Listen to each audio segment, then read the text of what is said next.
Broadcasting live, this is KMA Talk Radio, life, liberty, and the pursuit of fine cigars. With your hosts, Honest Abe and Adam K. the Brewmeister. Listen to the show anywhere in the free world at KMATalkRadio.com. I like to smoke them like some Winston Churchill, like John Kennedy, yeah. Remember Coach Red Auerbach, smoked up for victory, yeah. Well, you can take my wife, you can take my car, but you can't take my big cigar. My cigar. And you're live. Loyal listeners, libertarians, lovers of the leaf, everyone out there in Facebook land, welcome to another exciting edition of KMA Talk Radio. I am Adam K. the Brewmeister. We are here on this Father's Day weekend. We are happy to be here once again on Facebook Live, quarantining ourselves from each other and from everyone else because, well, you know what? Why not? With me as always, the man, the myth, the legend, Mr. Honest Abe. Good morning. And I've waited my entire life to say this, but live from New York, it's Paul DeGracco. I guess, I am live from New York.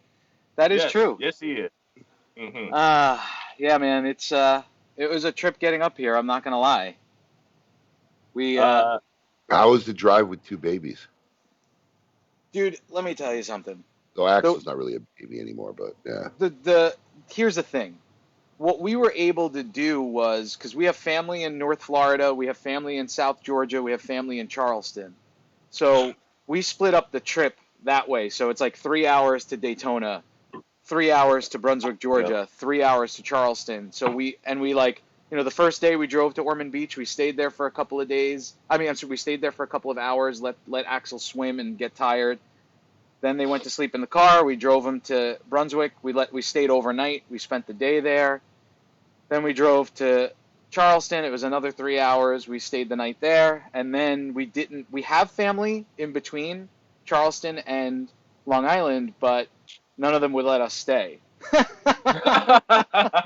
Which had nothing to do with COVID. Well, it was more about the fact, in all honesty, that we had two kids and two dogs with us. So one of the dogs doesn't get along with other dogs. So we drove. It should have been 11 and a half hours. How does he get along with the cats? I don't have any cats, but my sister-in-law does, and she does not like the cats. We found that out. She's never seen a cat. So it didn't go over well. Sounds like a good I'm sorry. experience. It was difficult for me to stay on track with that conversation because from the moment he said he was traveling by car, I was imagining him trading favors for gasoline and other services, like prostituting himself to make his way back to his homeland. Mm-hmm. So I was really it was hit and miss for my attention during that. I apologize. I just want to be transparent and honest at all times with my friends. That person chiming in, of course, is Rip Van Winkle himself. Hello, everyone. Mr. Also known as Mr. Matt Booth, or Boofy Baby. Hey, buddy. Hello. What's up with the I head? miss you guys, man. What's up with the head of hair, man? I just, I've never allowed my luscious locks to flow, and this has actually been a point of contention, significant, actually, with Ronnie Hishihashi, our dear friend. Mm-hmm. He sends me messages: smash every mirror in your house. They're lying to you. Cut your hair immediately. I mean, he's taken a position on Well, I have to say, I'm kind of really impressed. That's kind of really one hell of like a bouffant of hair you got going on. It's like, what are you using to make it like stay there? It's very founding fatherish. Mm-hmm. I mean, right? I like that. Oh, he definitely is an English member of like the a little court. gavel. Yeah. I think it's more because you can imagine me in those fancy pants that plume over the buckle shoes, which I think would actually a little velvet action with the buckle shoes. I think would be very fitting. How's Nikki digging the new look?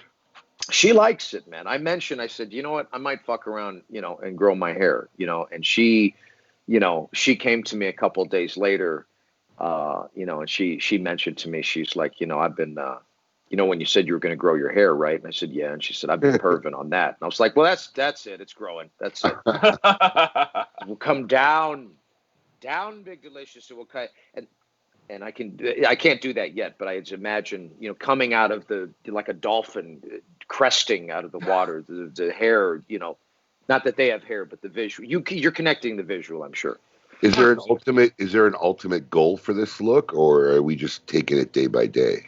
It's a day by day scenario, I won't lie, but I would like it to, come down, to flourish down to the shoulder area, See what's cracking from there, Interesting. This is a far takeaway from your years as a Marine. It's true. I used to cut it all off. It's the Juan Cancel effect.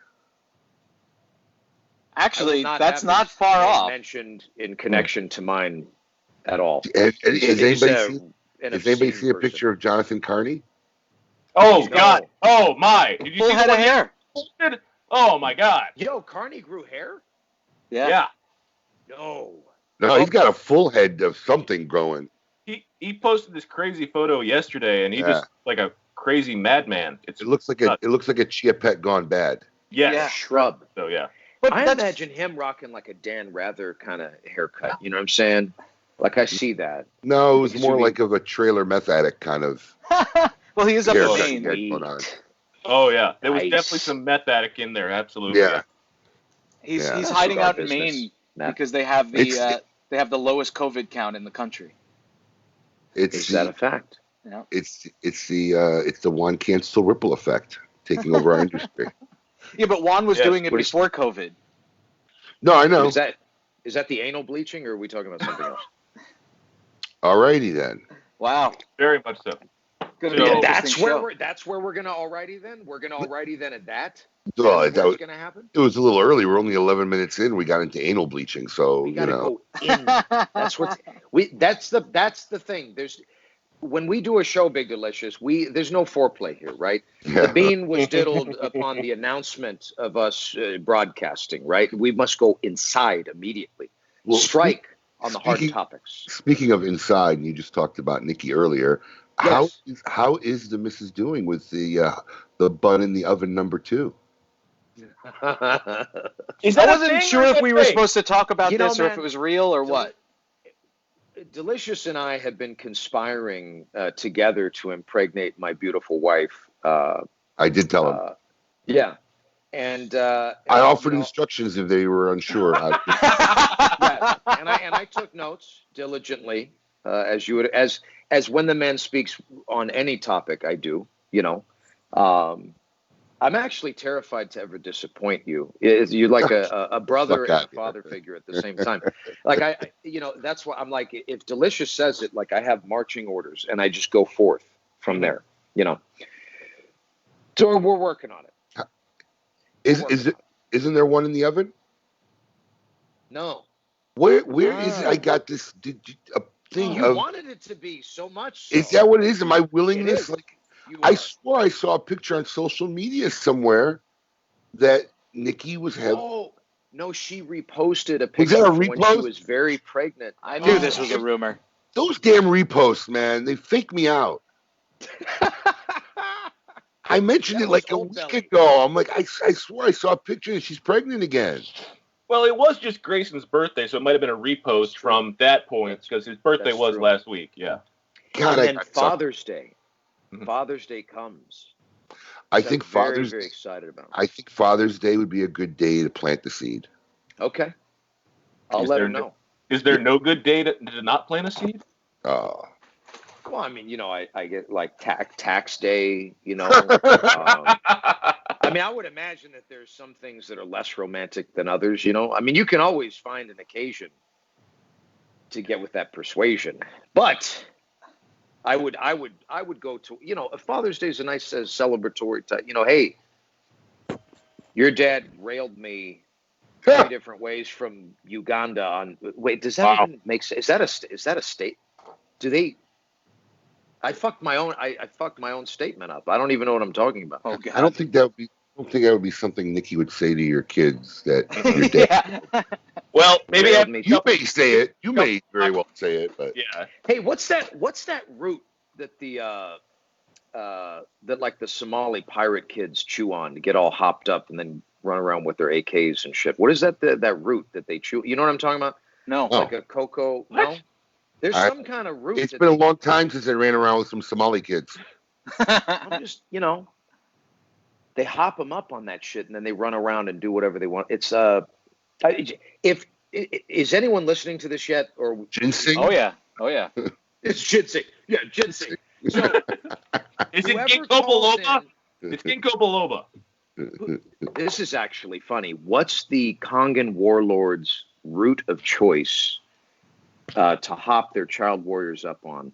If a listener out there can call in and name that root, I'm going to have to do something for them. I don't know what. Maybe I'll start an OnlyFans page and work for them. Give them a free membership. They'll be like my first member. I've been considering doing a lot of things during this time. I'm not going to lie. All right, so tell us some of the things that you consider doing. Well, I mean, look, man, work smarter and harder is the name of the game, right? At this time, right? The world freezes, certain components of our business frozen, because of what was going on. So this, what does Matt Booth do? Matt Booth becomes proactive. Cape comes down. I fly towards the challenge. The obstacle is the way, right? Do we want this to be funny or we want it to be serious? Because I got to know right now, because I'm about to go and it's going to be serious with some of my flavoring to it, or it's going to be ridiculous. By the way, Richie Artero just chimed in. That root is called cot. Cot. Cot is the root. That's right. My wife Shout chimed out to in. Richie She said she Otero. thinks it's kava, but I think cot is correct. Kava is Yeah, kava's like some sort of brand of vodka or something, right? Kava. No, kava's a Isn't root that too. like We tried it on the vodka? show, and it's funny Paul because got fucked up. yeah, dude, like they Paul say got that you don't fucked get up. high from it because it's legal. So a lot of ex-users want it. Ooh, Look at that, Big Delicious, my man. Oh, what cigar is that, look at Abe? you. First. Oh Yeah. shit, and Adam too, man. Hell Man, yeah. Oh well, this is awkward now, Paul. I'm sorry, weird. My mother-in-law won't let me smoke in her house. What's with the two solo cups? Is like one protection? Dude, let me tell you something. protection? I'm going to be honest with you. I'm going to be honest with you with the quick story why this happened. So our friend is coming for the baptism, and I picked her up from the airport, and there's no other place for her to sleep here. So my brother has my dog for the weekend, and I went to his house in Port Jefferson, which is about 35 minutes away from here, stayed there last night, woke up. My brother's divorced now for 2 years, and he's living like a college kid. I walk in there, I'm like, hey man, do you have like a coffee cup I can take to go? He goes, what? I open his cupboard, his pantry. I'm telling you, there's just K-cups. Nothing else in there. And I'm like, what the hell is this? Don't you live here? I open up the fridge. There's a Brita water filter. Nothing else in the fridge. I'm like, what is this? So Doesn't have any condiments? Dude, he has Usually they're nothing in his house. He was too ashamed to tell you he was squatting. He might be. I mean, he's been there for a long time. He may be. It's a big-ass house. But I'm talking, it's like a 5-bedroom house. Like, what are you doing? So with a mattress. Was there furniture or no? Because if there's no furniture, he's definitely squatting. There is furniture, but his living room table, I guess his wife took. So dining room table. So in the dining room, there's like a Tiffany lamp hanging from the ceiling, but at like head height, and nothing else in that room. So I walk in, I'm like, dude, where is all the furniture in here? His living room has no couch in it. It's just, he just hangs out in the den and upstairs in his bedroom. So everything else is like cleared out in this giant house. It was weird. The residual effect of a modern day divorce. Yeah, exactly. So this, he had like a pack of solo cups from a party he had before COVID. So we put a paper towel between the two, and then I poured hot coffee in here. Look at you, MacGyver. Oh, it was my brother's idea. Okay. So we should move in with this cat. This sounds like fun. I know. There's a Tiffany lamp floating. I mean, it's like it's a elegant fake Tiffany reminder lamp. It's a fake what Tiffany lamp. Once was. Well, But even better. Fuck it. Matt's already trying to figure out how he could put a swing on that lamp. You gotta go into the studs, Delicious. You know when you install. I mean, I'm sure when you install. No, the studs ain't big enough anywhere for a swing for me. No. Well, I mean, I would go steel I-beam. Yeah. I because look, man, everybody's got to get in that you got to get that swing action now and again. You know what I mean? So I think some properly reinforced, hooks. And steel I-beam. You're looking very professor-like. When you turn sideways, I just got a side view when you looked up. It turned all the way around. Let's see how. Look, the little curl in the back. Now, have you cut it in the back or no? No, man. No. So it's just have you groomed it at all, or is it just growing in this wig format? So yesterday was the first day, right? I did have it cut a little bit, and they thinned out the side action. Okay, because it does look like it's styled a little bit. Mm-hmm. Yeah, a little stilo going on there. I put some pomade in it this morning. It actually, and then I was like, I fucked up because it looked cooler before when it was just flowing so freely. How are your bangs? You got long bangs going on? Are the bangs thrown up over your head, or? Yeah, man, they're like. Yeah, he's got some bangs. Oh yeah, he's got some bangs. Wow, Adam, are you jealous of this cut? Look at Adam. He is smirking. He is so excited right now. I'm always happy to talk about it. But the undercarriage is trimmed. I just want to be very clear that this is growing. That doesn't signify or identify the fact that there are flourishing locks in other regions. Matt Booth keeps it tight, keeps it right. All right? That a boy. That's all I'm saying. And Delicious, I miss you. Wait, I saw the camera drop for a second. I was worried you were going to show us. I'm not. You stood up, and the camera dropped. I got a little nervous. I was looking for the censor button real quick. Holy cow. I had my finger on the pulse. You got to be prepared when Matt Booth is on the show. You just don't know where it's going to go. Even we have standards. Facebook also has standards that they would like us to keep just a little bit. Oh, that's true. Understood. I saw a meme because I get, a lot of my information from the memes these days. Mm-hmm. And it's the most reliable source. Absolutely. Because if I start seeing a meme, I'm like, hey, boo, what happened with this thing that I'm seeing? And then, so there was this one, steal his look. And it was the dude from Facebook. And it was like, this blazer, X amount of dollars, this tie, X amount of dollars. And it was like a human skin suit, 5 million, something like that. Yeah. Oh. I think it was to say that he was something other than a human being wearing a suit of skin. I found it to be very enjoyable and also terrifying at the same time because there have been moments in my travels when I've realized that I'm standing next to someone, possibly in a cigar shop, that probably would like to wear my skin as a suit. And, that's kind of how some events go. I could wear your skin as a knee brace. You know what? And I would be honored. And it would be like a very painted, you could take part of one of my thighs. It'd be very stylish knee brace, yeah. You could just say, hey, I'd like black and gray, or I'd like color design on my knee brace, and then we could figure out where we're going to harvest it from, Now, seriously, how have you guys been during the last 3 months? I mean, have you guys been staying in? Have you gotten out at all? We've gotten out a little bit, of course, man. But I mean, it's like when we moved up to to Washington. I mean, I've thought many times, how grateful I am to be up here because, I was in the center of the city, where all this craziness is happening, and I mean, our factory is still there, obviously. But your room 101 jewelry factory, yeah, 7th and Broadway, man. I mean, it's in their National Guard guys posted in front of the door to our building. I meant to bring some of the awesome pieces you've made for me over time. I forgot. I should have reminded you. That's my fault. I'll post them on Facebook. I'll post my. Yeah. I meant to bring them all in and show them all. But I'll post some awesome pictures on Facebook. Well, I'll do incorporate them into your TikTok videos. Like that would really. I mean, social media wise, I'm very stunted. I mean, Facebook is about it. I don't Instagram, Twitter, TikTok, Shake and Bake, whatever else they got going on out there today. I pretty much I limit myself to Facebook. Yeah, I'm behind on the TikTok scene. I haven't joined that. It's not even behind. I just confused. I don't need multiple platforms to socialize. One is good enough for me. Big Delicious is a fucking lion. Look at you. Elegant. The king. I'm the lion that lost his mane. Fuck, man. Well, I mean, we haven't seen elsewhere. We can't. I mean, I can't.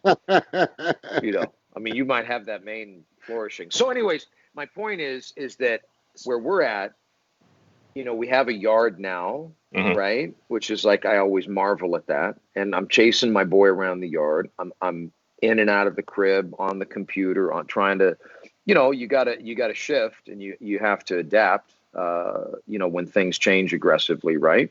So figuring that out in terms of continuing to pilot the business effectively, Right. businesses effectively. But in terms of, direct exposure to the heat, other than plexiglass at the counter when you show up somewhere and a guy with a mask, I mean, it's almost as if it's not happening. Really? It's very, very mellow experience with that, and grateful for it, man. Because I could only imagine, if we were still in the middle of downtown, But you guys haven't been going on the road or going anywhere. No, man. No. I mean, this is the longest period of time that I've been in one place since probably like 2007, something like that. And for our family, the longest period of time that we've actually been together. And it's been, for us, it's comical, right? Because we actually very much like each other. So it's been like the time of our lives, right? Good for you. But my question, right? Also for the listeners, Richie, big Mocha Juicy, he commented about the cot, right? So we got to do something for him. And also, he's in Miami, so I mean, I know it's an import, but like if you got some of that, I want to try it. And oh dear God, I derailed my thought process. You're talking about impossible. the COVID impact on the businesses and being home with your family because you like them. Oh yeah, man. Thank you, okay. Paul. So my question, right, through this whole thing is like, how you hear about, like, you watch this show and it's like, he had this other family for 13 years. I had no idea. What are they doing? Like, did the cats that have two families, which That's I think is a really wild thing, man. That actually is pretty. Someone should do a reality show on that. Well, it's like, did they just stay where they landed when quarantine happened, or did they choose? They're like, well, family A is really my mainline jam, That's so I'm just going hilarious. to go You back. thought of that. It's funny because there's more people than you think that does that. I mean, I know somebody that went through that. Yep, I do too. But I mean, Yeah, what a headache to juggle that, man. Oh my God. that's a whole hell of a lot of FaceTime. Who you FaceTiming with? So, you call? this is a good topic. Like, and maybe, if people want to call in, veiled out, like if they want to, talk about some of their techniques, as to how they've brokered this situation, some pointers, some tips. Instructional, people calling in with their theories as to what's happening. He fakes getting COVID with one family and says he's got to get hospitalized, and then spends 2 weeks with the other family, right? Mm-hmm. And then come back after he's been cleared. I mean, I guess there's ways you could juggle it. You could, man, but man, what an amazing challenge for a person in that position. It's work. It's work. I mean, work is an understatement, right? So I'm just, I'm tabling that for further. Listen, bigger than that, I just can't imagine, man, because it's hard enough keeping up with one family. Could Right. you even imagine? I don't even get it, man. I mean, the people that do that could literally be, the president, or whatever. It's like the amount of focus and energy and tactical. That's some dedicated work right there, man. I mean that could it's be not anything. It's not like the Mormons or whatever group that is where they have multiple. Yeah. What was that? Polygamy. What was that? Polygamous. Yeah. I love that TV show. What was it called? Sister Wives? No. 17 Wives. No. Bill Pullman was in it too. Bill Paxton, was it? Oh, it was on HBO. Yes. I can't remember. Like that series. That was a good series. I don't know. There's reality versions of it though. When you got them like all in one area and they're all together, that's a little different. But when you got like in different towns across state lines, man, that's like some serious logistical work. I mean, you're a tactician at that point. I mean, you could be a secret agent. You could be, anything. That you could level. have been a CIA operative. Absolutely, man. I mean, I want that cat to come be an executive for my company. You know what I'm saying? Like, because if he can handle that. The answer is Big Yeah. Love. Big Love. That's it. Big love. That Big was Love. that was a good show, man. There's a reality version of that show. It's basically the same show but real on TLC called Sister Wives. And they live in separate houses, but they're all in the same compound in Vegas, and they had to move out of Utah because the government was giving them a hard time because I guess they weren't on a compound where they were protected. So it's the same type of Wait, deal. so is Utah saying that your stable has to be contained? Is that the law there? The Like, law you can't let the law is you can't polygamy be is running illegal. around. Yeah, but Utah they allow it, right? It's like No, it's Only illegal, on the but compounds. it goes on the compound. Yeah, the Mormon compounds that allow polygamy, they kind of rule themselves. They kind of police so you got to get a themselves. fence. Yes, basically. Like yes. Sure. if you want to be, you got to fence it in, No, they put one of those invisible dog things around the perimeter. and they Keep 'em all collar in. everybody up. Yeah, collar them up, keep them all in. We should go have an event in one of those compounds. I mean, it would be tight. You'd roll in, find the main figure. It's like, So the we all fucking- over and under would be how long would we be able to be in there before Matt Booth would say something that would either get us lynched or tossed out of there? What's the over and under on that time? I mean, look, man, it completely 3 minutes? depends on their 20 level minutes. of sensitivity. 20 minutes. Marty, way too long. He was talking about anal bleaching 11 minutes into the show. Yeah. It's yeah. a clean look, man. I can't believe you're stuck on that. It's a clean look. I can't see. I okay, can't. Here's honestly an interesting I thing. checked the look of my anus in a while, long Well, time. I mean, next time I come down, I'll pop up. I'll pop I'll into this. pass. Yeah, But okay. I'm sure that Adam would be very excited if you wanted to check his anal, look. his anal tint.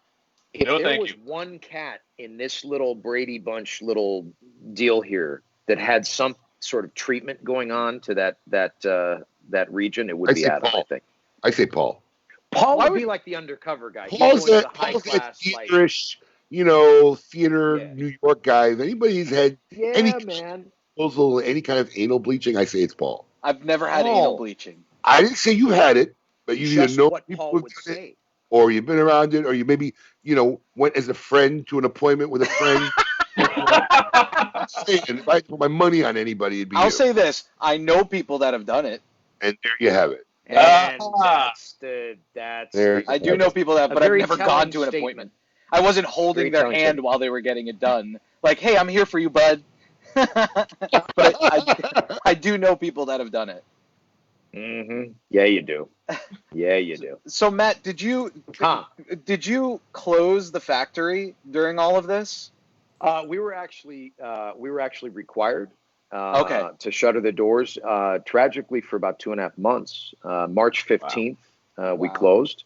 Wow. We reopened and began to work at a kind of like a reduced level, of course. Okay. And about 6 days later, they started tearing the city apart. So we closed again. It was great. Oh no. I mean, literally, a week later, every business at the street level had been smashed out. Wow. In Yeah, the I saw a jewelry picture district. that you posted with boards on a lot of the windows and things like that. So are Yeah. you is the like where you make the jewelry? Do you call it? What do you call that? Is it called a The factory or a factory. foundry? It's a factory. It's a Okay. factory. I mean, like if I make a post on social media, I call it our studio Okay. because it sounds more romantic. So it's it's a small production facility. How About many 10 pieces? benches. How many pieces are you putting out, like say in a month, Matt? It totally depends. So it's a made to order bit. I mean, for the branded component of our business, it's made to order. Right. Like, I So mean, that how fluctuates. many pieces in a given month or the course of the year are you guys producing on a made to order on average? I mean, I'm trying to get a mental idea of the production scale of the Scope, company. yeah. Well, so it's twofold, right? So there's that component, and then we do a lot of private label for other people. Oh, okay. Yeah. So we do, I mean, we make anything from like little buckles for boots that people are making to anything that can be cast, really, So it does fluctuate.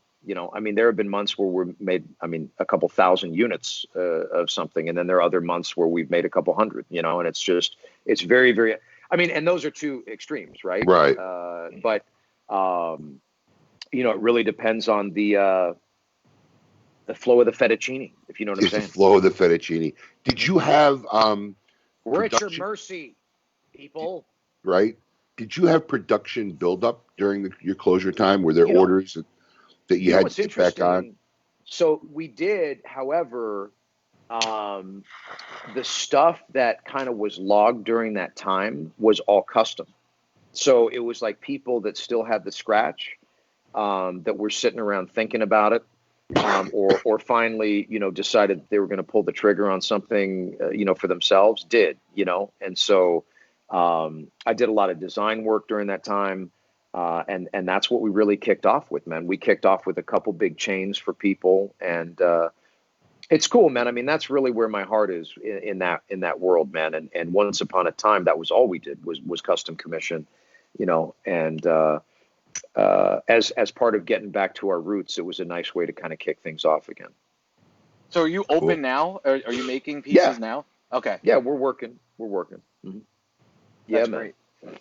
Now, And how? Sorry, go ahead. I was going to say how did the cigar side of the business work during this time? Obviously, That was my next question. Yep. I mean, Yeah, you're man. part of. I don't want to forget talking about it, but you're part of the big lockdown, the second Yep. cigar lockdown. When is that airing, by the way? That is next week on the 25th. Okay, so it's next That is week. next the 25th. week on the 25th. So is the last date? I should have looked this up before we got on the show. Is the last date to order any of those packages happened already, or can they still get them? Well, I mean, so the cutoff. So there are two sides to this, right? So the cutoff for us to guarantee that they're going to have them in hand before the show has occurred.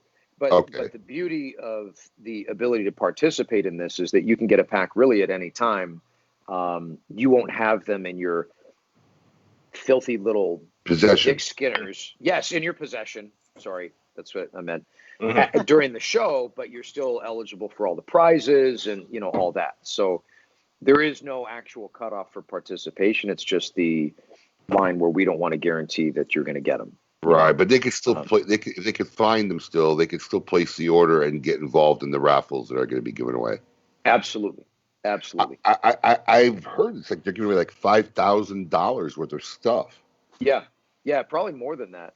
It's a very unique, and Lockdown Event Platform specifically is a very unique example of working smarter and harder and adapting to being frozen, right? For me personally, we were on the wrong side of our cadence of replenishment, right? So I was awaiting replenishment, not because we were bled to the bone, but because you stagger these things so that there's a consistent fluffing of your inventory, so it remains voluptuous, juicy on your shelves, and you have enough to satisfy these thankless ingrates that can. It's the fine people that want your products.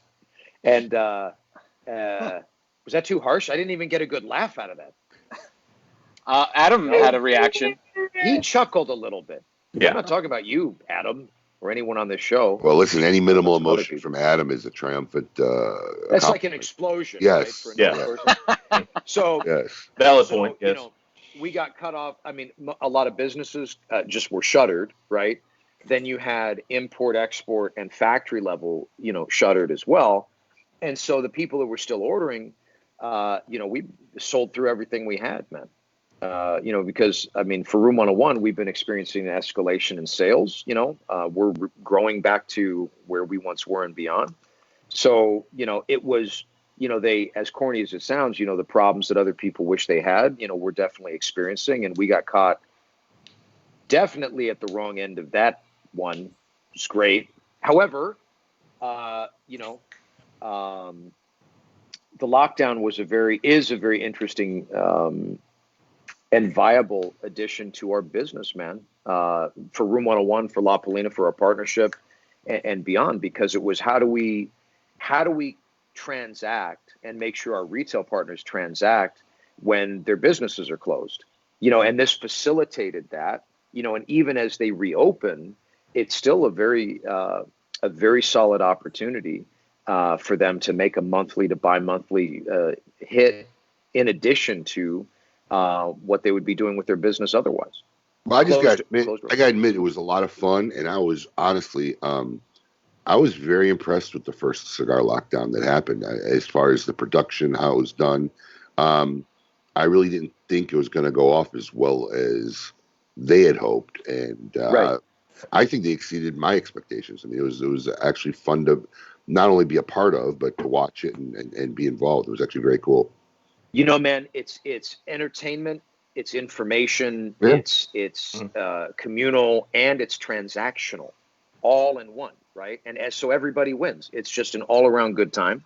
And the interesting thing is, you know, it's like now you're able to incorporate and activate your retailers nationwide at the same time, and that's powerful. You know. Now, I have an Ask KMA question for you. Okay. I think this is a ha-ha. I don't think there's any legitimacy to this because I've seen the movie. But somebody wanted to know if you had a cameo in the Uncut Gems movie. Uncut. Is Uncut referencing something? No. Have you not seen the movie? Uncut Gems with Adam Sandler, Kevin Garnett's in it. Have you not seen that movie? I have not seen the movie. Now. Oh, and I did not have a worth the watch. Okay. Worth the watch. I mean, there are several doppelgangers out there of mine. You know, they're creeping. I mean, as one of them might be like an extra guy. I mean, I don't know. I don't know if that was just a reference to you being in the jewelry business, but I'm like, I would have noticed if you had been in the movie. Well, here's another question from KMA that actually is a really good one, referring to another aspect of the brand, the gin. The question is, so with the distillery that produces the gin for you, have they converted to all hand sanitizer? Are they still distilling spirits? Both. So okay. they are producing hand sanitizer, but they are also still distilling spirits. Okay. Yeah. All right. So look. Oh, go ahead, Paul. I don't want to. Is there any hope for Adam to get Room 101 hand sanitizer?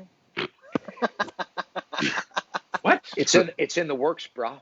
You've got my address. Listen. I firmly believe. Listen, Matt, make his day some a very special bottle of the Room 101 hand sanitizer. Creamy white edition.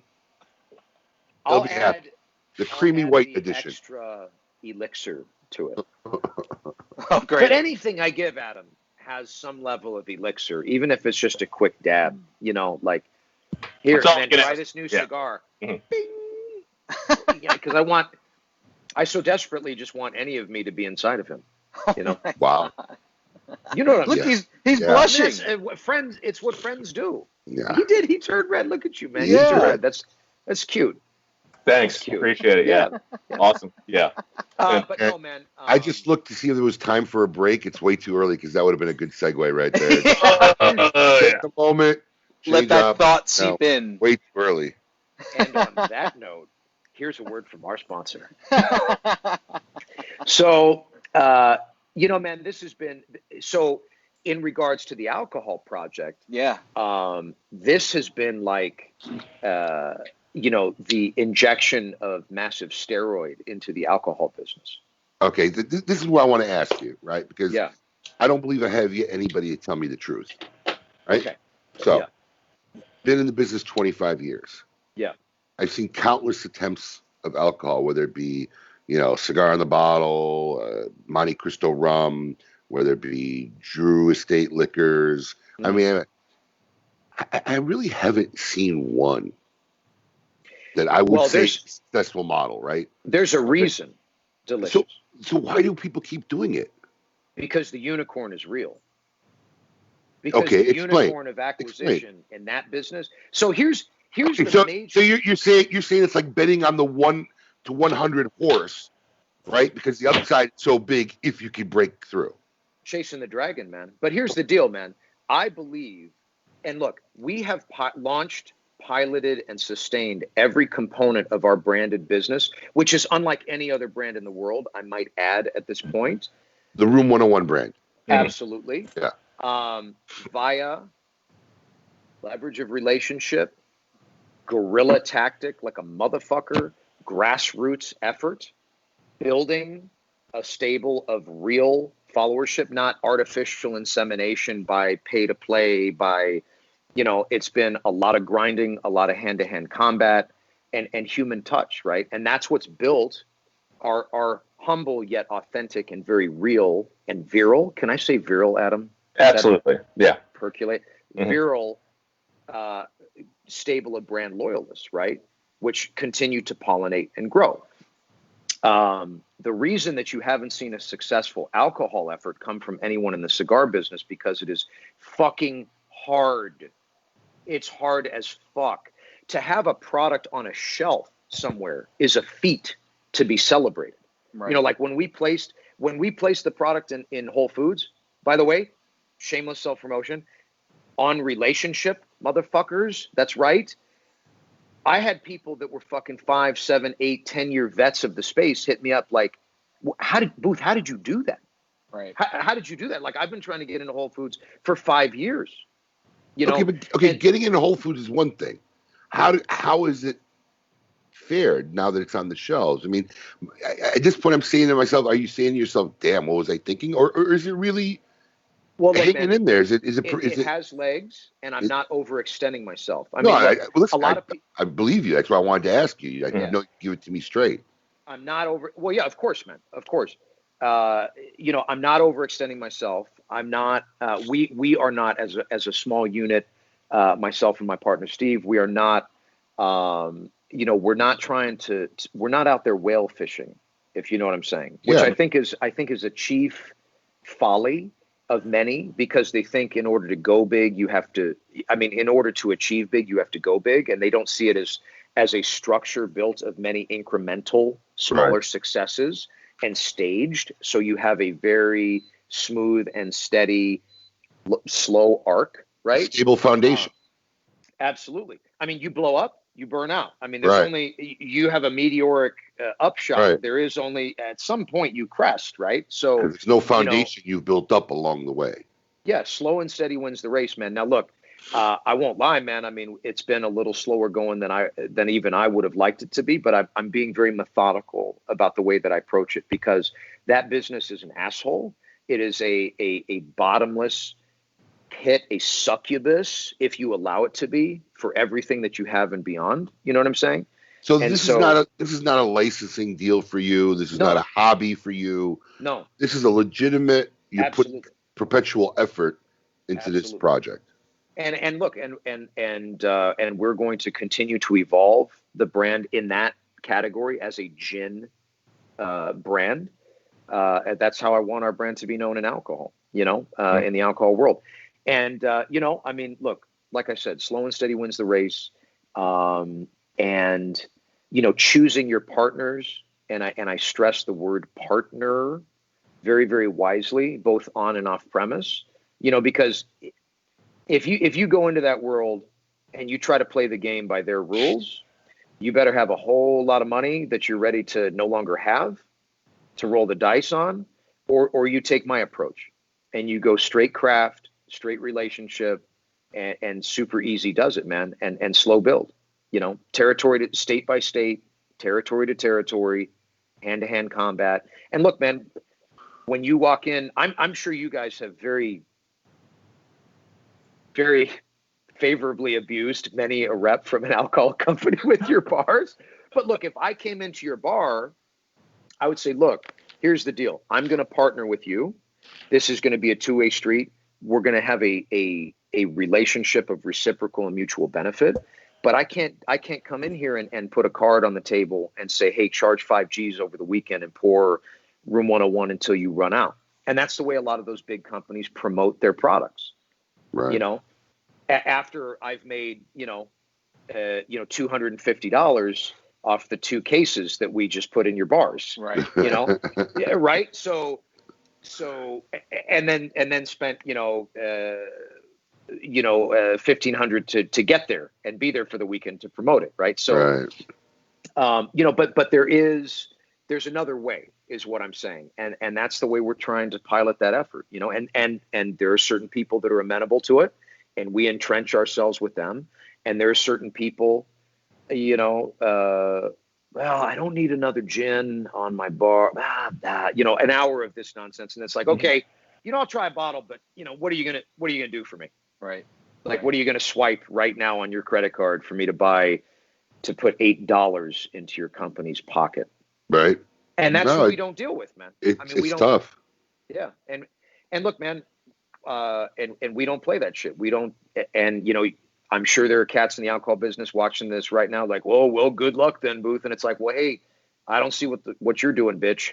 So, like, I own this brand, and we're on the shelf in multiple states, in business, in market, and we're slowly, by design, growing. So let me ask you something. You got three major things that you have on your plate, right? Because I'm a fellow guy who has multiple businesses and whatnot, right? Yeah. What percentage of your time is divvied up between jewelry, cigars, and gin? So the answer to that is multifold, right? But I'll shoot you straight, as I always do. I triage on a day-to-day basis based on where what it's is needed. mission critical. Where it's needed. But I also have partners in different segments of our business that without them to provide a day-to-day support, whether it be logistical or otherwise, we would be dashed upon the rocks, So it's no one person alone can do what I do. And I think that a lot of people represent themselves, because it's aspirational, and you have a lot of these guys that market themselves as self-made businessmen, that it's, them as a rock, and yeah, you're the nucleus 100%, without your touch, without your vision, without your leadership, you're all fucked. But no man is an island or woman, no man or woman, to be fair, is an island, right? But we're going to be fair, right? Big Delicious. Yes, sir. I fucking love you, man. Okay, so I do, man. I'm just looking at you, just love you, man. So, it takes, for example, Zara, my office manager in Los Angeles, like, she basically runs my life for me. And without her and my partner in our factory, I would have been out of business 10 years ago. It would have been impossible, and the same can be said for my partners at La Polina. We are business in the back and party in the front in the cigar world. And that's how we handle it. But it's sewn up masterfully on the back end in terms of logistical support, et cetera. And the same goes for my man Steve in the gin effort. It's day-to-day focus and care. And then I triage from there wherever I'm needed most, or wherever I have to invest myself as is most critical. Does that make sense? Yeah. Yeah. I mean, do you have aspirations to further the spirits business into other spirits, or is gin the brand? Can you envision me like pushing out a piping hot one on the can, Paul? Can you picture that in your mind's eye? Yeah. Did I just miss this? Did I miss a transition? We're trading information here. He wants to know something, and I want to know something. Wow. Okay. So I'm going to answer you first, Paul, and I'm going to let you conjure up that visual, and then I want you to eloquently describe. I mean, and stance is a big thing. Like, is there a hand on the knee and like a lean? Like, what's really going on? So pause that. You think about it, Paul. Boop. So my answer is very simply maybe. My focus is gin. Right. I believe it to be the most versatile spirit that exists. I love tinkering with it. I love the ability to blend and alter its personality, like completely at the drop of a dime, and also in the name of efficiency, I love the ability to be able to produce rest for 60 to 90 days and be good to go. You know what I mean? Versus, the brown liquids, which you have to find someone that has it. First of all, you have to compete fuck all that, man. Like, and that's not a discredit to the artistry and the heritage that goes into that. But like, for me, what is on brand for us is gin all day long. Now, I would fuck around with some absinthe.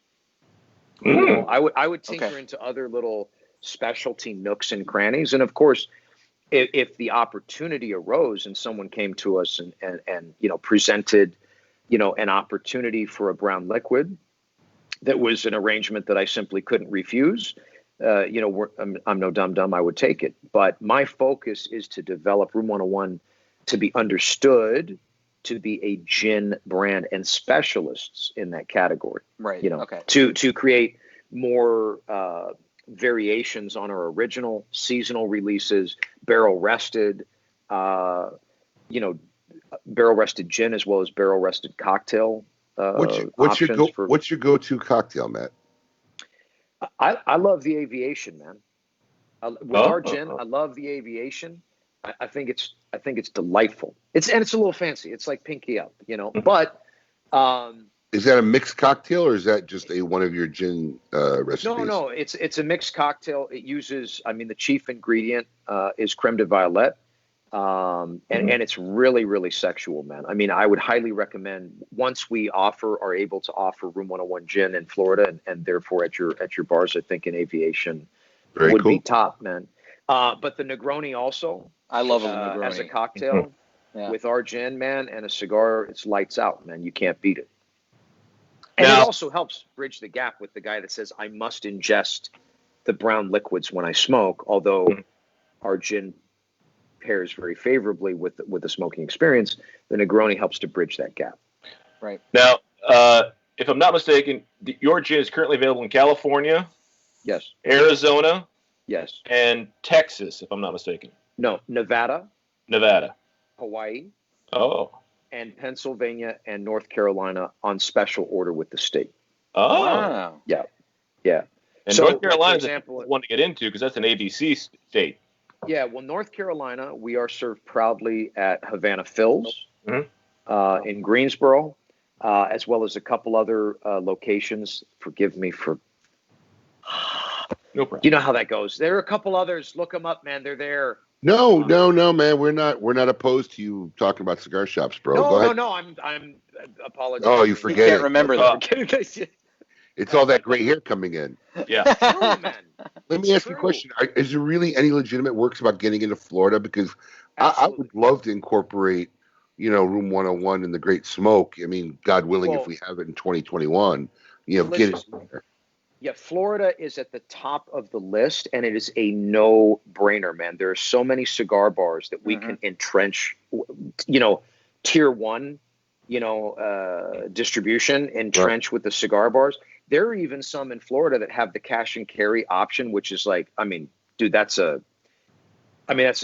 when you come in for an activation and you can sell a box and a bottle and the customer can walk out. There's nothing better, man. Yeah, I think almost any cigar bar in Florida has that license pretty much because I don't think you're going to get a liquor license otherwise unless you have the version that allows you to do package sales. So you can do package sale. Oh yeah, all our liquor, all three of our full liquor bars can brutalize. And the beauty of this, and the beauty of it is, over the years, I've done, my fair share of in-store activations, and a guy or gal that has to pony up the dough for a multi-box combo. They're walking out spending some paper. Bottle of our gin's $40. They can literally walk out with we can create packages, with a 10-count box of cigars and a bottle, and they walk out of there for $100, $110 with a box, and it's fantastic. No, definitely not a. Well, we look forward to it. We hope you get it. We're going to take a quick break to show one of our sponsors, but before we take our quick break to talk about our sponsors, I just want to thank Kevin Shahan of I Tap That Cigar. My Room 101 farce is sitting on one of his stands. Oh, nice. One of his cigar prop stands. So I'm actually using it during the show, Kevin. Thank you. Easy to travel with. Folds out. I have one with me. It's not in my bag down here, but I actually brought one with me from the last time he was on the show. I've been using it the whole show. So we're going to take a little word from our sponsors right now. And after that, we'll have more with Matt Booth of Room 101 brand. And don't miss out. We got Coop coming on today, yeah? Yeah. Oh, yeah. Good. We'll have William Cooper from the Cigar Coop right after this. Right. Mm-hmm. Hey everyone, Susan Giorgio here. Hi, this is Rich coming at you from South Florida.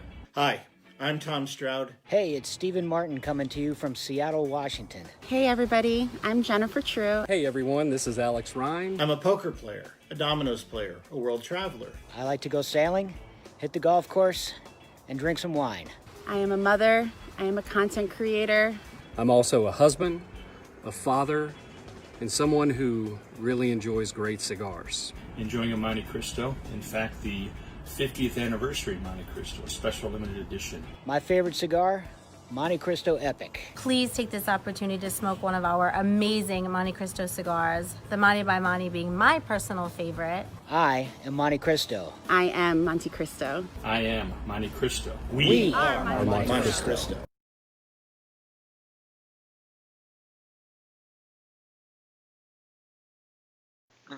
You're live, Adam. We're back. All right, welcome back to KMA Talk Radio. We are broadcasting live in different areas of the world. I am Adam K. the Brewmeister. Thanks for joining us. With me, as always, Mr. Honest Abe. Hey, hey, hey. And once again, live from New York, it's Paul DeGracco. I am here. I gotta tell you, I'm gonna enjoy doing that as long as you're there. I'll be here a couple weeks because I don't want to make the drive back. Next week you could say live from Pensacola. Why, you're going to be in Pensacola? Pensacola next weekend.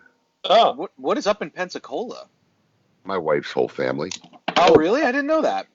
Yeah, well, her father, her grandmother on her father's side, who was like old when I first met my wife years ago, like really old. She's up there, and she can't travel like she used to. So I think it's a good time to take the family up there and hopefully see her and say hello. Nice. And she's got some aunts and uncles, so we're going to be out there next weekend. Who do we have on next weekend, by the way? We're waiting. Yeah. What a great good job, Paul. Good job. Yeah. So Matt, while we were on break, what's with the framed photo behind you? That's a really interesting photo. Oh, that's a friend of mine's hand. Mm-hmm. His name's Seven Antonopoulos. He's an amazing drummer. Mm-hmm. Played for a group in the U.S. called Opiate for the Masses for years, and now he lives, I believe, in Stockholm. Is he holding a mic in that picture? A microphone? No, his hand is he's like leaning on a chain link fence. Oh, and then he has. Got it. Now I see. Some of our some of our jewelry on. It was looking semi-phallic. Well, I mean, look, it's a Matt Booth production. Ronnie Haysha just had to Google that word. Oh, Ronnie Hashi. Oh, we miss him. We miss him and wish. He is not happy with your look. He's calling you. I know he's calling you a caveman. Listen, look. All I know is if you give it about another 6 months, you'll be a great candidate for the bring back of the Geico commercials, right? Okay. Okay. You'll be right there. You're almost there right now. He literally has not stopped. Sensitive caveman. He literally has not stopped since the beginning of the show till just before the break. He's been posting things about Matt's look. Yeah, he's a magnificent troll. Yeah, he's one of the best. We can't be all as vain as Ronnie Haysha. Yeah, when your Facebook pic is you combing your hair in the mirror, the window reflection of your own car, styling it, walking away. And isn't it a cop car? Every fiber of his hair, it's just perfectly flowing. He's got it all done. I think it's a cop car that he's fixing his hair in. Is that what it is? Yeah. Which is even more weird. I just find it funny. I don't know. So is anyone talking any interesting shit on the comments, or is it just a bunch of standard stuff? And is Joe Holtman, the cigar industry legend, tuned in? I don't know, but I saw Nikki hop on a little bit ago. Did she? So careful what you say. She likes to creep on what Daddy's doing. Like, I'll do an interview and I'll come and she's like, "Oh, Boo, you did really good." I'm like, "Oh, you watched. Yeah, it's like she cares, man. It's very nice." It's like she cares. So at this point, she does care. She cares. Oh yeah. So at this point, Matt, I mean, you've been stuck in Washington for over 3 months. Do you have any plans on getting back to LA to get to the factory at any point, or getting back to the road? a trip down there is mandatory at some point, but for me, I wouldn't use the word stuck. I would use the word pleasantly situated. Mm. It's all about the verbiage. Mm-hmm. It's interesting. It's interesting how, you think you have your shit together, right? And in theory, the idea of what it would be like to actually stop being in constant motion and possibly being able to, via being stationary, maybe even be more effective than you would be normally in that state of motion. That seems logical, but yet when you're just going, like the mindset is, I must go, I must hunt, I must kill, I must eat, and, to be forced to be frozen and have that opportunity, which is really a once in a lifetime opportunity for me, let's hope. Mm-hmm. Yeah, exactly. Knock on wood. Yeah. I mean, it's really given me time to, like, the air, the decompression, the clarity of thought comes in, because when you're in any state like that, I mean, it's like, I remember, I've been divorced from a romantic partner and business partners, right? All the like, and you get into these situations where, say, the relationship toxifies and your mind state is frantic. After you sever that, you cut that cord, a year later, you're going to find yourself having these thoughts like, well, why didn't we just do this? Why didn't we just do that? Like that, right. That would have made sense, but you realize you were all fucking wombats at the time and you couldn't, you were not in the headspace to do that. Right. So, this has given me enough pause to be able to sit back and examine and understand, like, okay, there are parts of what we're doing that don't make sense anymore. How can I be the most effective for our effort every day, and it doesn't require me being on a plane every week. I'm not saying I'm not going to stop traveling, but, we have to take a really good look at how this landscape had already changed. And now this is like the nuke, right, to it. And what we're going to be looking at in the coming months and into perpetuity in terms of what this looks like, and then we'll get that all figured out. And hopefully by then we'll be at the finish line. Otherwise, we're going to be the people that then don't understand it. And then there will be a younger generation that kicks the shit out of us because they get it at that time, So I don't know if that answered anything. Am I rambling? A little bit. Okay, good. That's what we expect. No, it's cause for the course. Yeah, it works out. Yeah, but it's been healthy, man, and it's been healthy for our business, in terms of restructure and reposition. Okay. Well, I'd like to do a little more cigar talk. Yes. We were fortunate enough to work with you in our 6th project of our microblend series, Big Delicious, right? In fact, that's how that cigar came about. Matt actually called me that during one of the early great smokes, right? The early great smokes on. So we actually ended up making a microblend called Big Delicious, which was an awesome, fun project, which included a whole cartoon strip series, its own website. And we had fun. And you and I have been tinkering on LBD2 now for a while, right? LBD, right? Little Big Delicious. Uh-huh. So what's the probability we're going to be seeing an LBD? Well, the soon? Probability is confirmed. Right. Soon is a question mark. The timing, right? The timing. Yeah. Well, and I mean, this whole deal has, it's deleted 3+ months out of the entire year. And right. We're hoping to get it out this year, but I think now we're going to be pushed probably into early next year. I mean, if we can, I would love to, man, but it has to make sense for everybody, and we have to schedule it correctly. And LBD was a tribute to our kids, right? We both had sons not too far apart, so we just thought Little Big Delicious would be good. Mm-hmm. So hopefully we'll get that project on. Outside of that, is there anything that you're working on in the cigar side? Absolutely. So I have several things that are already primed and ready to go. One of my main focuses is the evolution and expansion of the Payback brand franchise, and the Connecticut extension will be on shelves this year. We also have a Papi Chulo program that we're going to roll out strategically for that, as well as the addition of some other premium extensions to the collection, like another anniversary series, things like that. Oh, I think we lost Big Delicious. Oh no. he sometimes mutes his camera when he's got Understood. business to do, because he's now back in the office. So people will come in there from time to time and be like, "Hey, can we blah, blah, blah?" And he's like, "Wait, well, could you just hold on a second?" I try to time it because I'm watching the Facebook feed when I know I'm not on camera. So when Paul's got a close-up of you, I try to discreetly handle some work situations. But thanks for outing me, Matt. Yeah, I just, I was concerned for your well-being, obviously, and I missed you instantaneously. In all the weeks you've been doing this, Matt was the first guy to out me doing that. I know. Yeah.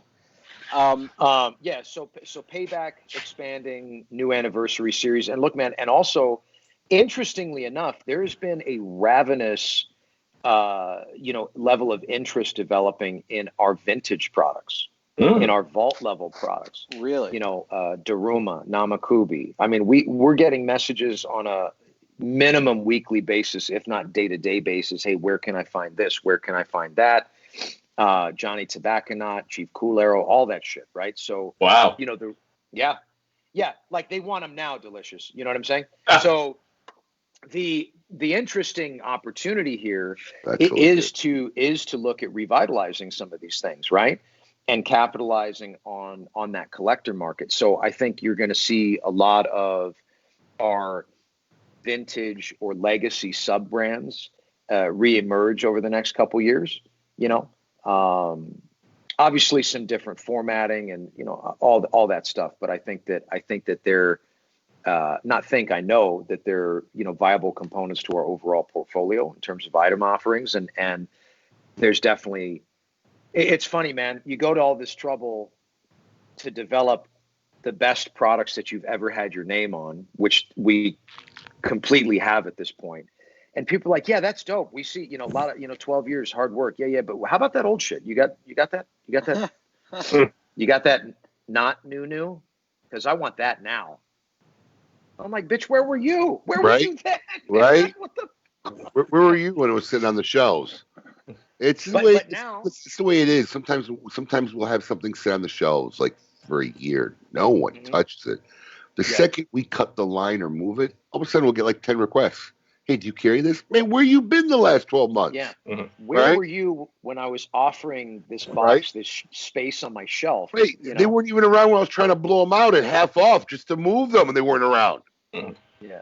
We end up donating that to our Guards for Gunners sometimes because we can't even get rid of them. And then all of a sudden, the second we ship it out, people start walking through the door wanting to know where that cigar is. It's hilarious. Well, I mean, look, man, it could be debatable, and I don't know that we want to put it up for debate, but when a product, as you're describing, falters and you take efforts to jettison what you have via discount, people pick it up because they want affordable cigars. And that actually catapults in many cases that product. It does. I've seen it happen.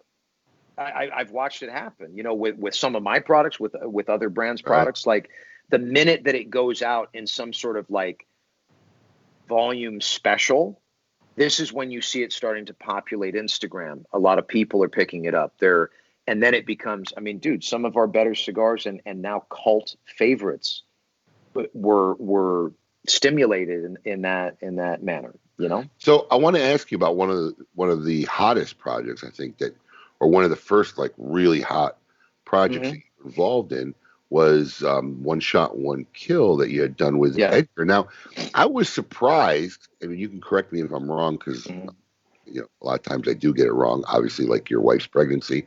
But I was shocked that he's still out there selling the One Shot, One Kill brand. Yeah, that was a project that I created as kind of a tribute to his photography and his dedication to our brand prior. And these are not my words, but it was referred to by Matt Arcella, who I don't know if you know Matt, but he owns the Davidoff locations in Las Vegas. I know of him. Yeah. Yeah. a good friend and supporter of Room 101, but longtime partner also of the Davidonians. And at a marketing meeting with the Davidonians, he mentioned, he said, this is the Opus X of the boutique cigar world. That's what he told them. That's what he told them. Now that was originally launched under the Room 101 brand. That's correct. It was a brand that I developed under Room 101, and when everybody was kind of going their separate ways, I signed the trademark right to Edgar so that he could continue the brand as he saw fit. And I don't think it's ever achieved the level that we were at with it when it was under my care. But that's their prerogative. So but it's still out there. Not the one that I created. No. Because when you guys all parted ways, he went off and took that brand, and was he able to use the name? I can't even remember. Was the name because? Yeah, I mean, he could. Yeah, at that point, it was his, no longer mine. But right. I mean, look, man, it went from a gentleman that has a pedigree, an experience in the business, referring to it as the Opus X of the cigar world, into whatever it is today, and that's what it is. So, I mean, it's a phenomenal, charting that brand's course specifically. And the lore and the fuel that was created by our offering that it still, pilots on today in many ways is an interesting, exercise in brand dissection, That was probably one of, when it was the Room 101 brand, was probably one of my most memorable and limited releases that I still even talk about today. Yeah. Do you mean so, Abe? Do you mean was it like a favorite as far as the cigar itself for you, or was it successful? No, it was both. It was successful business, but I'm talking about on a personal sense. So, when cigars like that come and go and they're gone, right? There's always those few. Man, I wish I can get some more of those, and that's definitely on my. I wish I can find or come across a hit. Sometimes we come across stuff that gets buried. Like, oh, where did these come from? That would be a pleasant surprise if we could go delicious. Some old story, find you, some stuff that got buried under other boxes of cigars. And say, oh, yeah. It is rumored that the last box that was offered for sale or auction, like in a forum, went for about $800. Yeah. Wow. There you have it. Yeah. And those were 10 counts. Those were 10 counts, weren't they? Yeah. 10 count Room box. 101, a Room 101 collectible product, $800. I think that's also a testament to what that product was at that time. Yeah. Mm-hmm. That's awesome. That's something cool to have had your hands on. That now it's still, so desirable.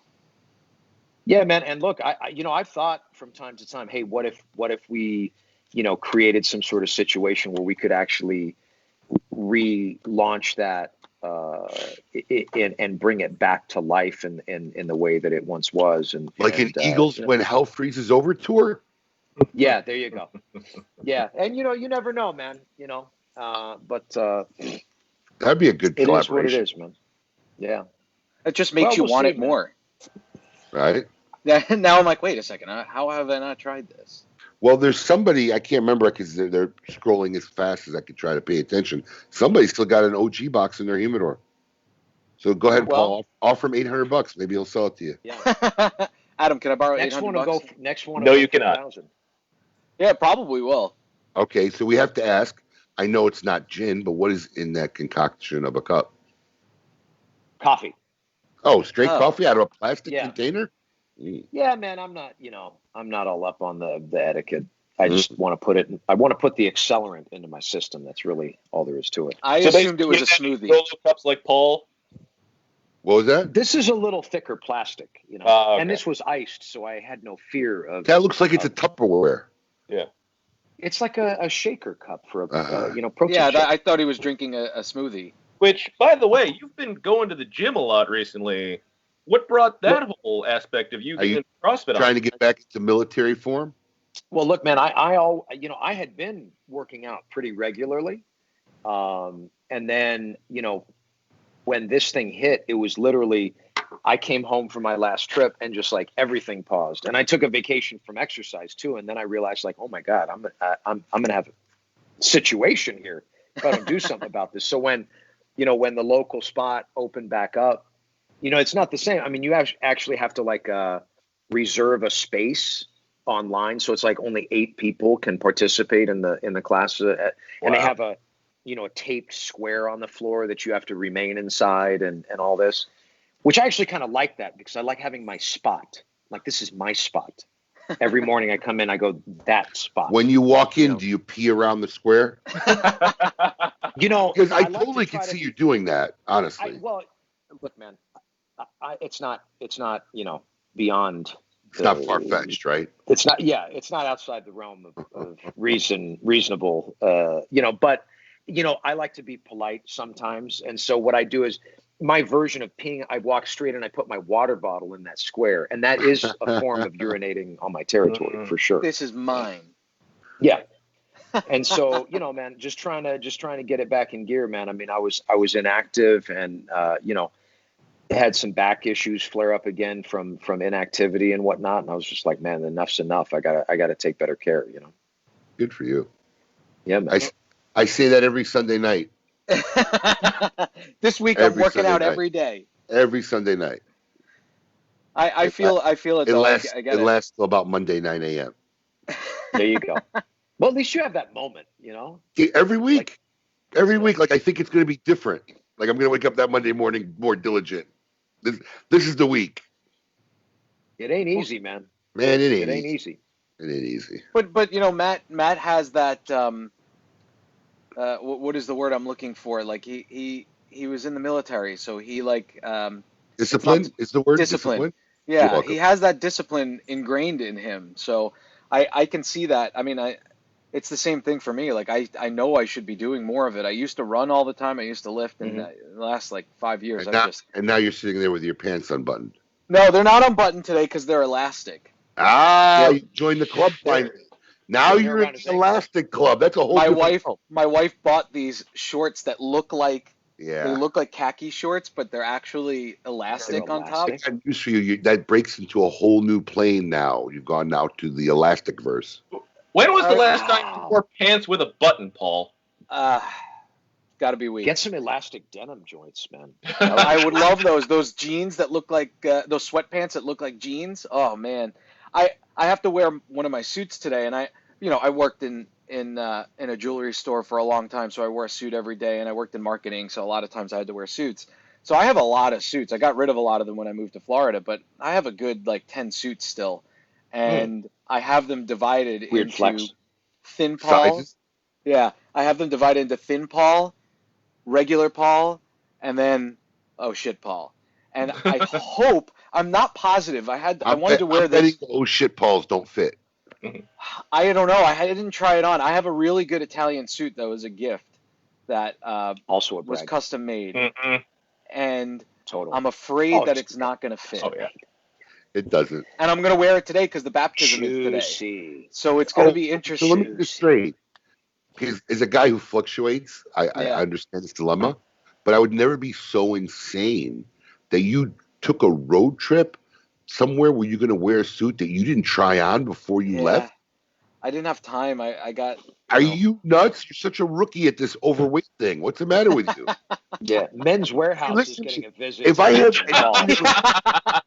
what did he say? I missed it. Yes, he said Men's Warehouse is getting a visit from Paul today. Listen, at least he has options. I get screwed. I go travel somewhere, and it's not like I can just run around the corner and find a suit. If I have any occasion that I got to wear something formal or something I haven't worn in a while, I got to try that whole outfit on a week prior. Because that gives me 4 or 5 days to find something if it doesn't fit. I'm so scared now. I'm so scared. I'm thinking about it. Take a picture. You got to take a picture. I'll take a picture. If the pants don't button, I'll show you. But I remember. What are you going to do if the suit doesn't fit at all? Because I remember when I went to the tailor, I was a little bit heavier, and I actually said to him, I was like, I'm not planning on losing any weight anytime soon. So you should probably give me a little extra space. Wow. So I think it'll be okay. I am the fattest I've ever been, though. Worst case scenario is just going to be a tight suit. You'll still be able to get in it. Yeah, but it might squeeze the poop out of me. It'll be so tight. So it might be interesting. I definitely got to see this picture. Rustle out a hot one there. Amazing. Into I had a your bagel fine this morning Super too. 120s. You seem to be Custom very Italian joint. you seem to be very fixated on feces this morning. Me? You know, it's just Matt. part of life. It's a daily deal, man. You know, it happens. Can I share a story about Matt? You know, if you have another baby, you'll have plenty of feces around. Yeah, that's true. I'm not short on it now. I mean, I'm not gonna lie. There's So- not a shortage in our household. So yesterday when I always do a test Skype with everybody before the show, and I texted Matt, but I did it from my MacBook, and I guess when I was typing Matt Booth, it found Matt Booth first and added him to the chat, and then it added Brooke, my sister-in-law, and I didn't realize, and I texted him and I said, hey man, all ready for tomorrow, this and that, and he sent me back a text that was what he said on the show today. Paul, I need you to imagine me sitting on the can, squeezing out a hot one. You know, that whole description, long paragraph. I get a separate text from my sister-in-law. She's like, what the fuck? Why am I on this? Who is this? Who is this creep? Like, what is the deal? Hi, Brooke. I mean, not to mention, Matt did post out this great graphic of him being on KMA with what I'm guessing looked like a poop knife. Was that a poop knife in the photo? So it's a demon's fist clenching a dagger coming directly up from a toilet. It's off the Metallica Metal Up Your Ass artwork. You know? But I said, I want to talk shit with Big Delicious tomorrow, and immediately, this is how it went. I want to talk shit with Big Delicious tomorrow. Immediately in my mind, I see a toilet, and then I'm like, Metal Up Your Ass. That's it. Done. That's it. That's how it works. If you didn't That's catch how I that, make make a sure you living. find that graphic. We posted it out there. It's probably somewhere on the Facebook. I saw it on the stories for our KMA page. Yeah, There I too. saw it yesterday too. I was very taken aback by it. Mhm. I mean, it's cool. So shall we bring on the Coop? Yeah, we can get him on for The sure. Coop. See what the Coop has to say. Are you I do like buddies me with some Coop? Which divine. I'm very much buddies with Coop. Everybody's friends with Coop. Except, you know what I love about Coop, man? Is I'm definitely, like, he and I have a very special place in each other's hearts because we started around the same time, became fast friends. But I'm definitely not the coolest guy Coop knows. So I get dissed pretty much regularly for people that I think in his mind's eye are cooler than me. Oh, shit. Damn. Perfect timing. Yeah. Look at that. Look at the Now man that's in a the tall drink of background. water. Way to go, Coop. Did What's you have happening? that cutout made? No, that's real. I know. Did you have it made? Yeah, No, it's virtual. Are sitting behind me. Oh, that's a virtual. Okay. Oh, I see it now. I thought you were in a real room somewhere, and that's a cutout, like in your room. Well, lie, Coop. Ronnie That's the Haysha will be wallpaper in so your happy. Ronnie Haysha will be so happy he sees the old Matt Booth there. Yes, it's true. It's true. It's far more aerodynamic. Much more clean cut look. Yeah, absolutely. Koopaloop, what is happening this week? Oh my God. He's got, Wow. he's got the Matt He's Booth. got dolls. He's got figurines. Well, you're almost as bad as Adam. I was trying to get Adam Adam. has like voodoo dolls. Yeah. It's different. Wait, before we get into Coop's thing, I want to ask Coop a question. So I was texting Coop during my road trip, and I was kind of hinting that, like, I was waiting for Coop to be like, listen, in an emergency, if you need to stop by, stop by. Coop, would you have let me come to your house? Hell no. Okay. Don't be nice. No. No. You got 2 babies and 2 dogs. Find a Motel 6. The dogs wouldn't have been allowed. They would have waited outside. No, Paul. No, that wasn't it. When you were 3.5 hours away from me. Right. I mean, right. so you were going up I-95. I'm in Charlotte. I mean, it really wasn't like, hey, you're going to stop over on the way. It's completely out of the way. Right. It's further so- west, right? Right. So that was really the issue. Paul's So completely Coop out got of the way. on that. Stop Thank by. In fact, God. if you go back the western route, which you can go down through like I-81 and down through Charlotte, that's another way to go back home. Right. And you avoid all I-95. It sounds like a longer trip to me. It's longer, but it depends if you want to avoid like DC and Philly traffic, you can go that way. It's COVID times, man. I took the Beltway through DC, no traffic at all at 7 o'clock in the morning. Yeah. Yep. So I'm guessing from the background you're in the garage again, Coop. Yeah, it's I'm doing some recording actually this afternoon, so I needed to get situated. Very nice. So, what's in the news this week? So we're starting to see with the trade show canceled. There's a lot of what I'm terming alternative events that are taking place to engage the community that would have normally been at the trade show. The big news came out at the end of last week, right before. In fact, I found out about it around when we were doing last week's show. That 4 companies are going to be getting together to do a quote unquote traveling roadshow, and those 4 companies are Alec Bradley, Crown Heads, Rocky Patel, and Oliva. From talking to a lot of people who are been asked to participate in this from the retail community, it's really going to be these companies are going to be all together in like a common location, and retailers are going to be able to meet with them one-on-one for appointments to do what essentially would have been their trade show orders right now. So they're going to be hitting 15 cities. It's not going to be a traveling expo. It's not going to be people on a bus going. It's basically going to be carried out by local territory managers for the most part. And that's going to start happening in July.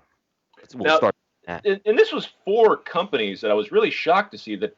I mean, they don't really have a lot of cohesion between them. To how this all came about. It's an interesting pairing, isn't it? Yeah. Yeah, I mean, and when the story came out, and we weren't actually privy to the press release. It only went to one publication. I would have liked to have seen that question answered. Ooh, sassy. Yeah. Is that a sass?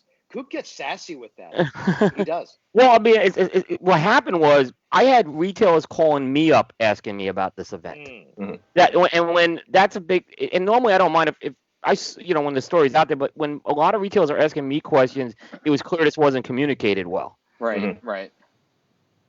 I mean, they do that on purpose, right? Are they forced to do that? Only send to one publication? No one forces anyone to do anything. It's really ass licking. It's ass licking.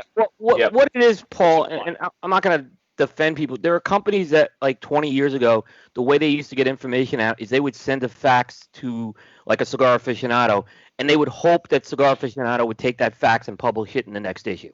Right. There are still companies out there that have continued to do business like that. That mindset. Yeah. Now, these 4 companies, not so much. I'll be honest with you. They've kind of gotten with modern times. So I'm not sure what happened here. This really isn't something geared at consumers, though.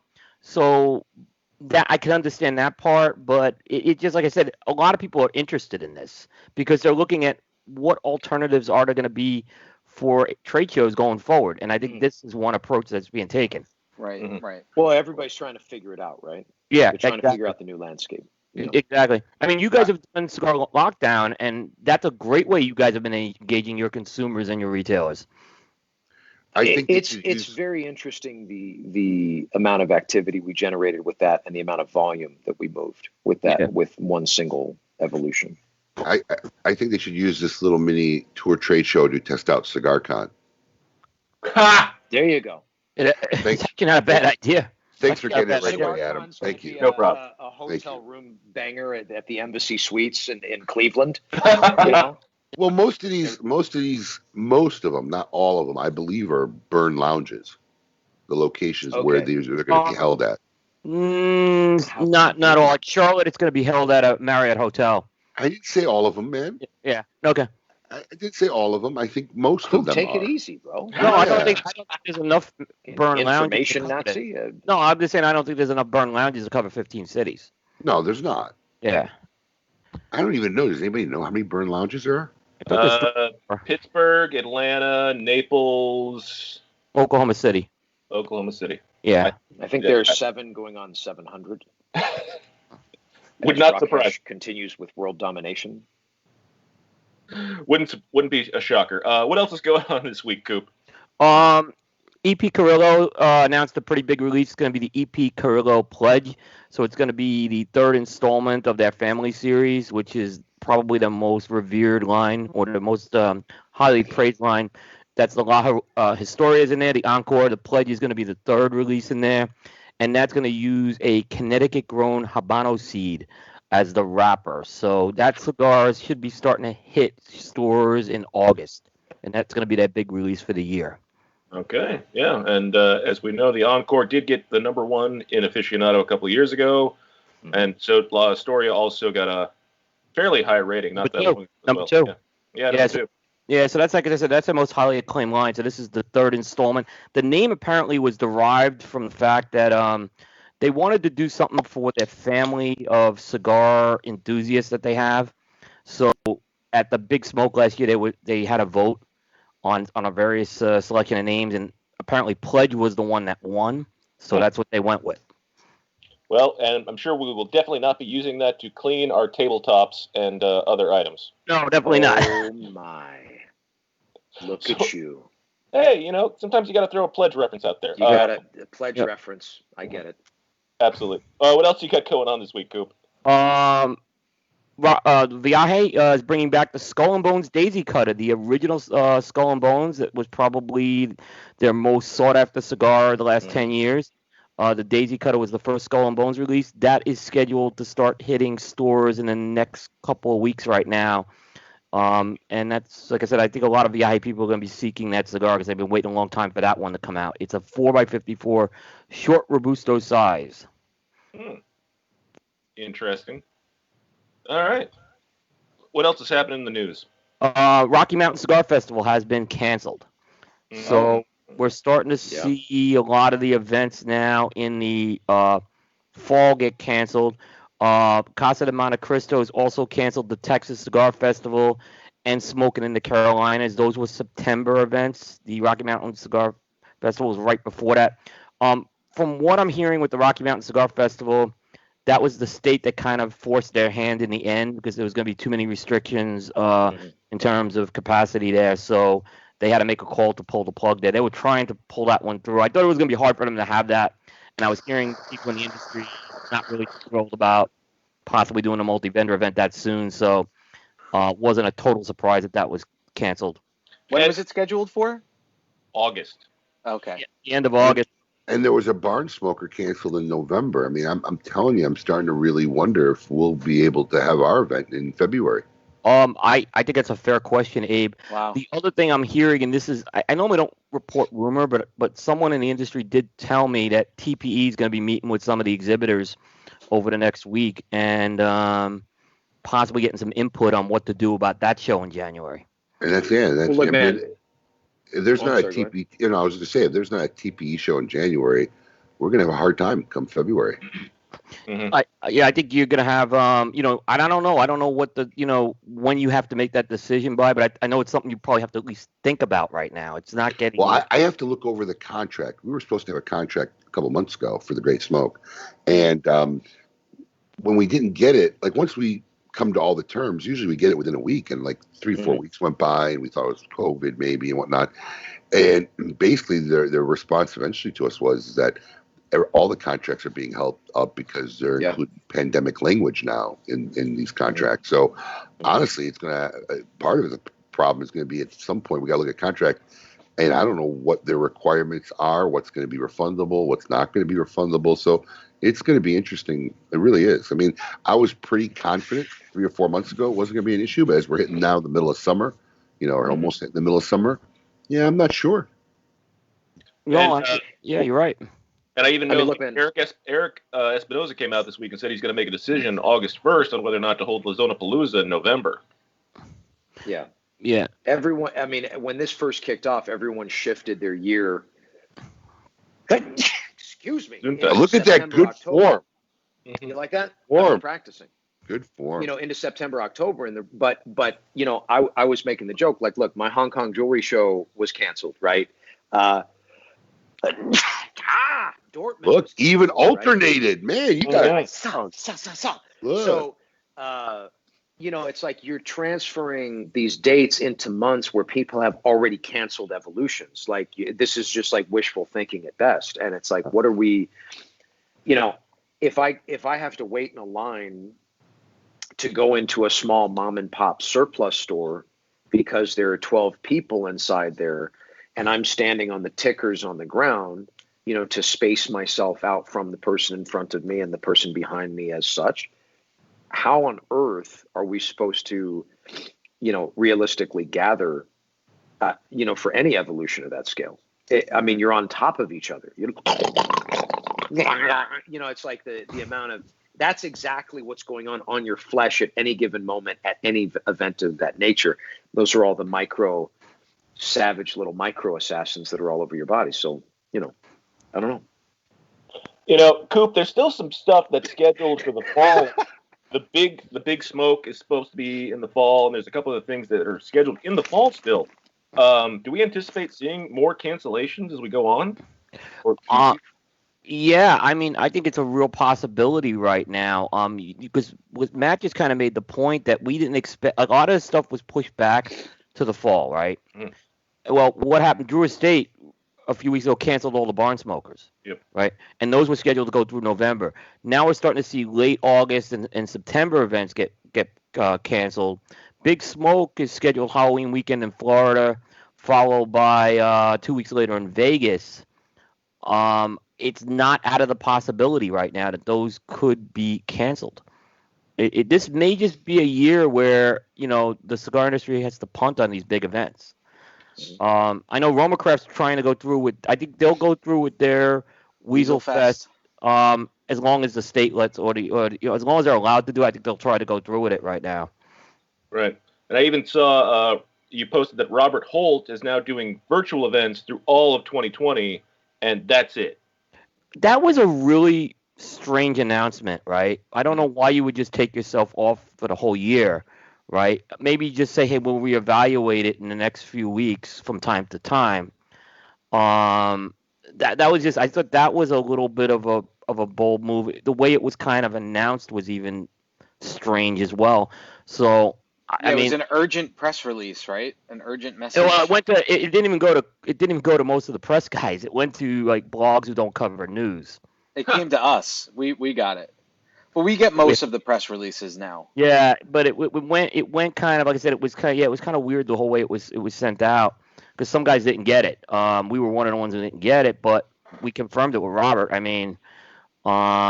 So yeah, but that one, I thought that was a very unusual move to still make this early. That was just, I still don't, like, I understand all the reasons, maybe canceling events through September, and then reevaluate it, but to kind of say you're not going to do it till the end of the year, that was kind of strange. I'm actually a little surprised that Skip's having his event in September. Me too. And it's not, typical of his stance half the time on the stance that I've seen him portray on social media as far as COVID and pandemic issues. But I'm shocked. I doubt.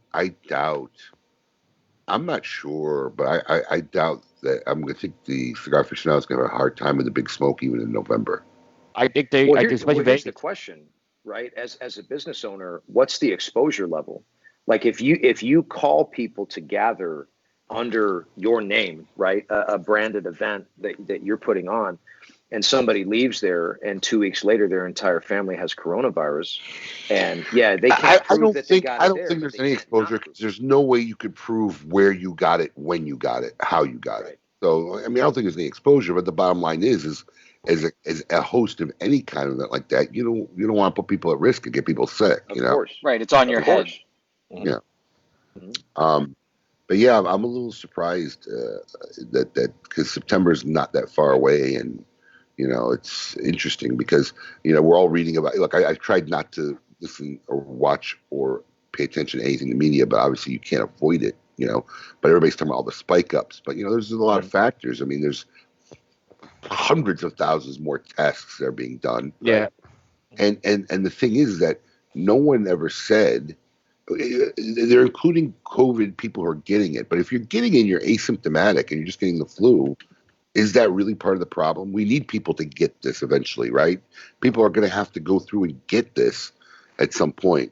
I think Cuomo had these girls that were in Fort Lauderdale and went to a bar, and all 16 of them got it from going out that night, right? And they were talking about it on CNN. And they have it while they're talking to them, and they're all asymptomatic. They look fine. Like they weren't even sniffling, sneezing, or coughing. Is that really a problem if people like that are getting it? And I think the last thing I read is asymptomatic people aren't passing the disease. it's harder. It's harder to pass, but they change that all the time. The World Health Organization said it doesn't pass as well. It doesn't pass as easily between surfaces as I thought. Then they took it back. Like I don't know. We're just not getting. There's not enough information on it. I heard you can only get. I just don't think you're getting the truth. No, I mean when you got the guy, Dr. Fauci, who got no clue, right? I'm sorry, he's changing his mind every week. That's kind of telling you how they don't have a handle on this. I'm kind of not sure that's not on purpose. To be honest with you. No. You think? I'm just saying. Wait a minute. Would they? No, they would never. Nah. Shit. Yeah. So, oh no! Wait a minute. It'll be interesting. Honestly, next 12 months to see what happens. Yeah. Yeah. It's going to be interesting. I always say follow the money, right? And whichever direction that money goes, that was what the intended purpose, or I mean, they say agendas roll in on the coattails of incidents, right? So we'll see what develops from this in the next year to 2 years, right? 110%. And we're all in for the ride. Oh yes. So what do you got going this week on cigar-coop.com, Coop?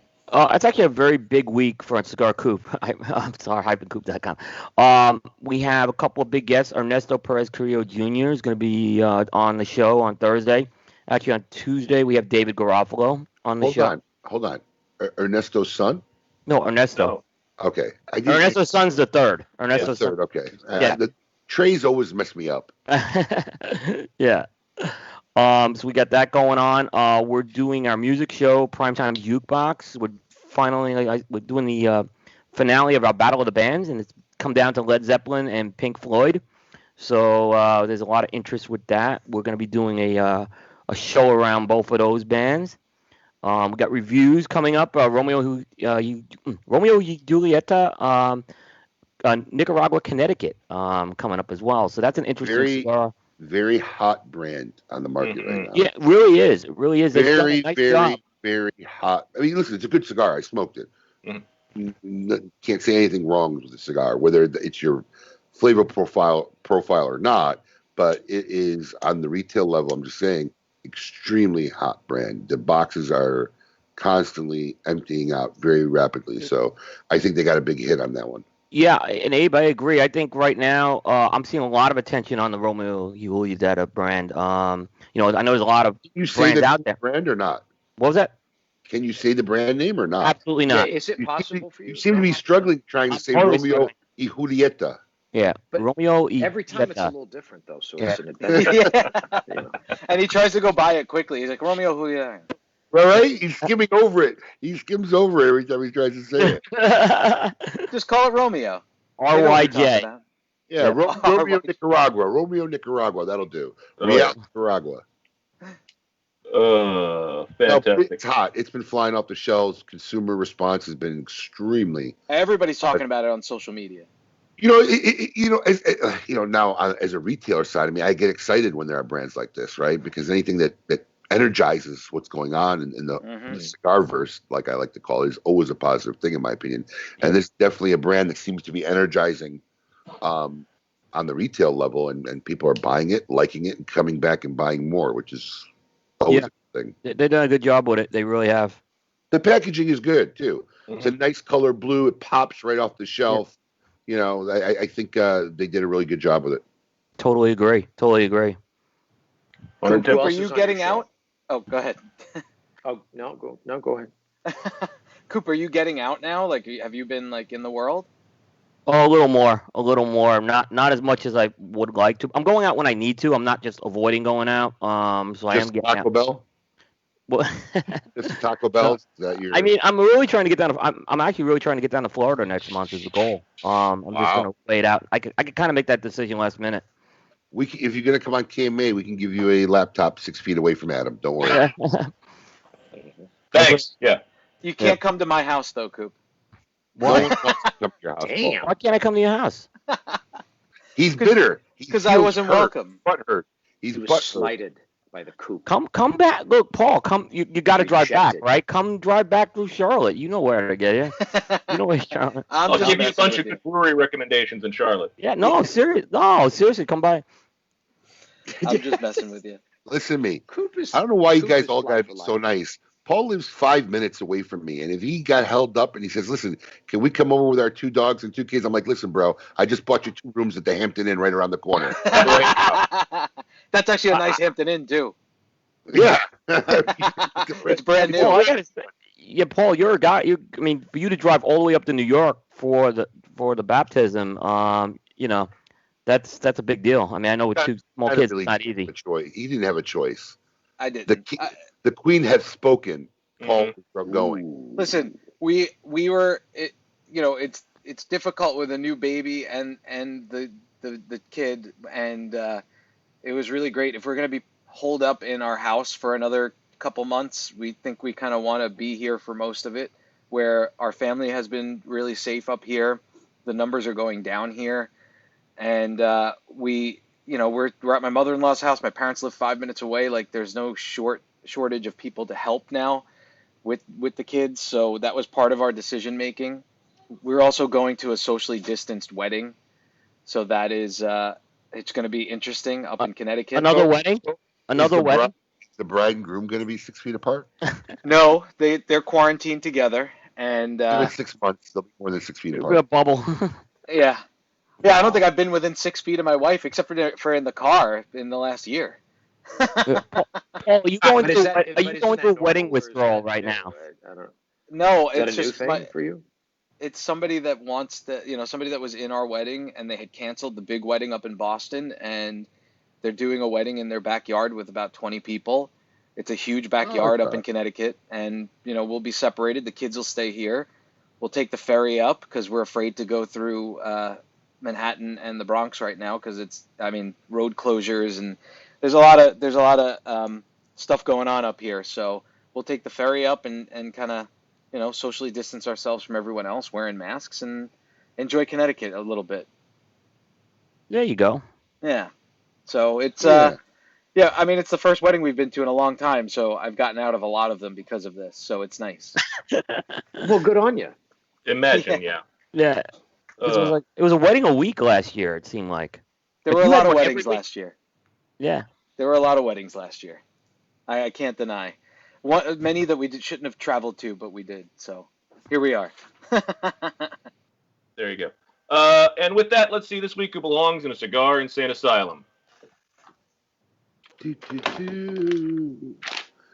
I got this 2 minutes before the show started. I know you did. I'm sorry. Yeah, thanks. Good job, Paul. So I hope you don't embarrass me, Paul. I might. I didn't read it. This week's inductee really has explosive taste. Authorities in northwestern Cambodia have scolded a man for his lawn decorations. Old landmines and other abandoned ordinances still containing live explosives. Interesting. Oh, shit. Yes. About 30 unexploded munitions were hung from a tree and scattered around the man's yard, said authorities. Officials went to the man's home on Wednesday to collect the munitions for destruction, said that they were left over from 3 decades of civil war that ended in the 1990s, and that most of the mines were still active and dangerous.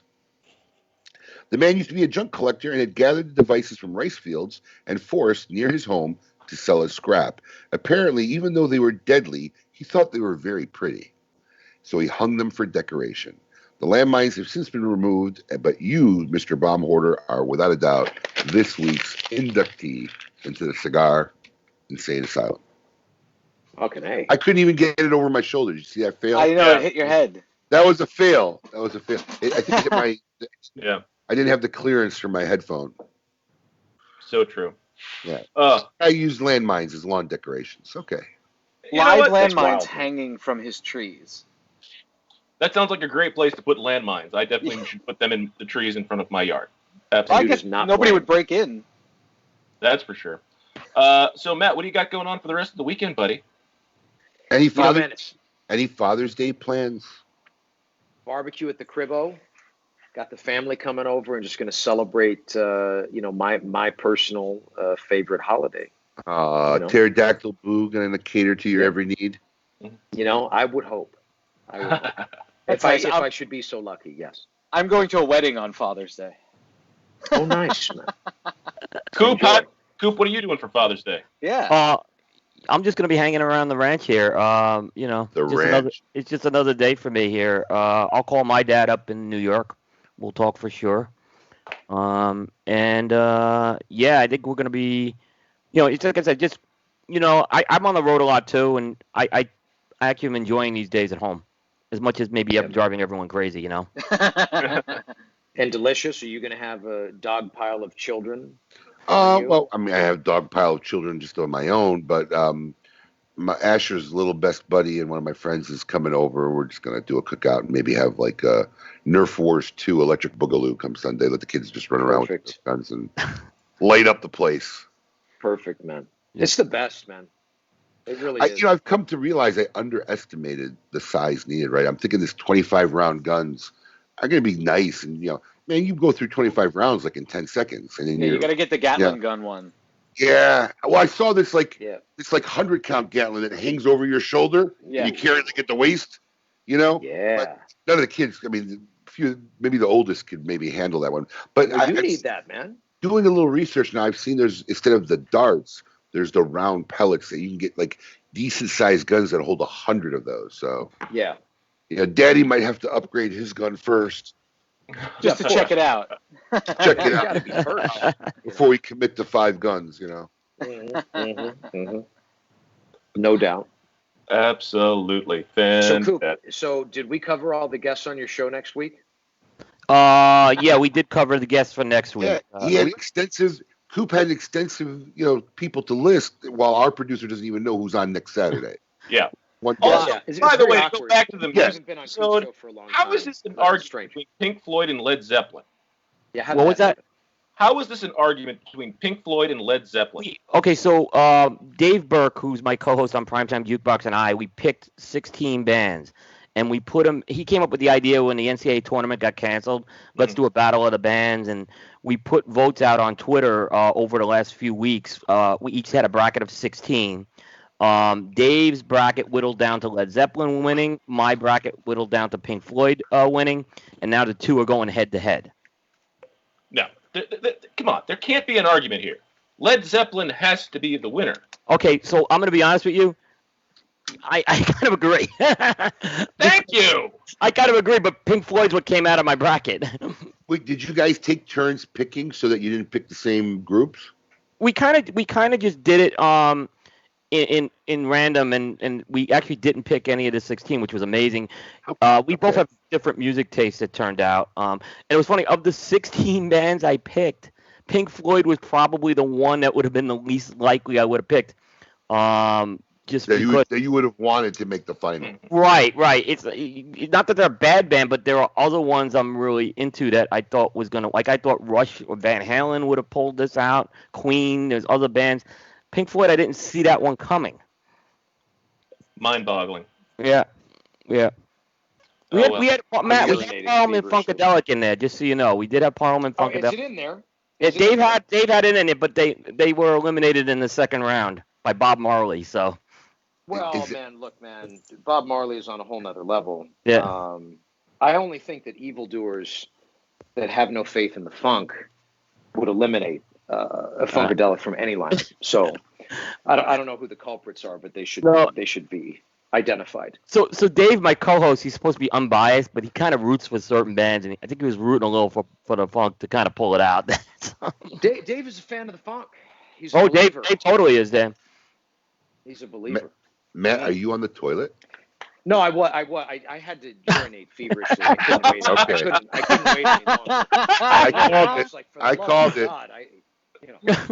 Listen, that was a lot better than when we had Nish on one of these things, or I think it was on our Whereby channel. But he was sitting like this during an interview.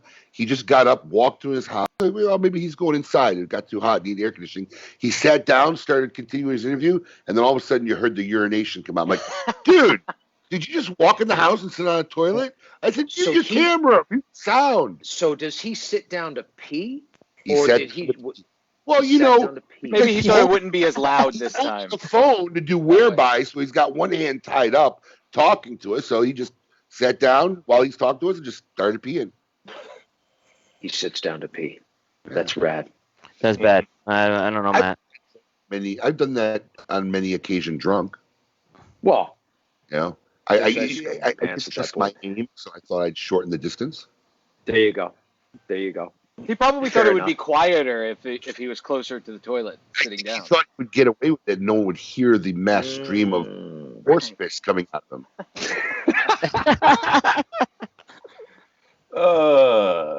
Thank you for joining us on another fun and exciting broadcast on urination and healthy urethras. Yeah, urination nation. Hey, nobody said urethra. Bro, you don't have to go there. Freak. Well, before we Snake check out, charmer. I don't want Adam to forget because he's a father of a dog. But to all our loyal listeners and fans out there who are fathers out there, happy Father's Day. Way to go, being great dad. Man. Wish you guys an awesome day tomorrow. Enjoy the day. Mm-hmm. Yeah, absolutely. Thank you all for joining us for another exciting edition of KMA. Matt, thank you for being here as always. It is a pleasure, It sir. is my honor. Thank you. Privilege. Coop, we will definitely talk to you Unlike on next Cigar week. Coop Show. Yep, absolutely. 100%. We don't know who's going to be on next week, but we'll find out at some point if Paul ever does his job. We'll do an announcement. Sure. Yeah. Or Wow. we'll just not have a guest, maybe. Who knows? Matt, are you available next week if Paul doesn't do it? Absolutely. I was not asked to be on Cigar Coop Show next week, so I am very available. You know who seldom gets asked to be on Cigars Coop Show? Huh. How about you two guys do a show with us? Straight up just. He seems to have every retailer in the universe. I think maybe I always just We assume. haven't had a lot of that's what I'll say. We have not had a lot of retailers. But maybe we get we got to get both of you guys on. We both do get you guys on. Multiple times. He got Garoppolo on. I just figured it was a KMA bias. There he is. Yes. I can't believe he still yeah. fits with that. He's Wow, got his that KMA still onesie fits? on. Holy cow! It's very tight on the bottom. Wow. That's the best. Yeah. Yeah, man. He None of loves my it. kids have KMA onesie. I didn't get a KMA onesie. You want a KMA onesie, Coop? I will make right one. now. So a KMA onesie today. Now you got to wear it. That sounds like it's gonna fit. Oh, they make adult onesies. We can make it we're happen. not going. We can get a guy. All All right, right, guys. Good. All right. Till then, and as always, till next week, and as always, everybody, keep it lit.